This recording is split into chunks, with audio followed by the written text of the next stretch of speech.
A squeeze in energy costs might coax Europe back toward the supplier of natural gas from which it has been trying to turn away.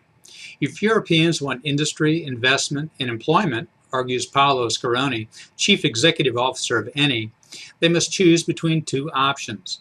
They can embrace hydraulic fracturing and allow assessment and development of shale resources, he told an audience at the Johns Hopkins University School of Advanced International Studies on November 4th. But densely populated Europe, he pointed out, understandably resists the invasive activity. The alternative? Embrace Russia, Scaroni said. That's difficult too. European governments have craved non-Russian gas since a series of interruptions to wintertime deliveries began in 2009. Related to money owed Russia by transit country Ukraine, the disruptions shattered European confidence in Russia as a supplier.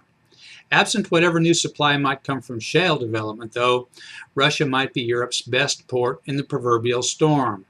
Rising energy costs are making European industries uncompetitive with businesses in the U.S., where shale and other unconventional resource plays are yielding cheap gas in growing abundance. European industry, already battered by low demand and rigid labor markets, now has to contend with natural gas, which costs 3 times as much as in the U.S., and electricity, which is twice as much, Scaroni said.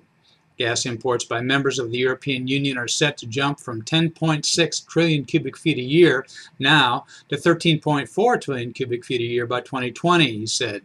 To compete with their American counterparts, European industries need the supply to cost $3.50 a thousand cubic feet.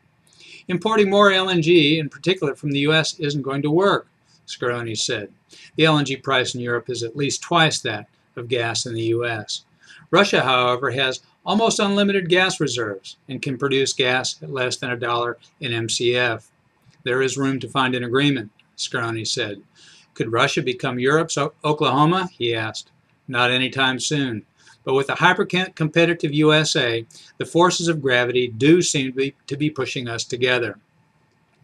I'm Bob Tippie, editor of Oil and Gas Journal, and that's the editor's perspective that appeared first in text at www.ogj.com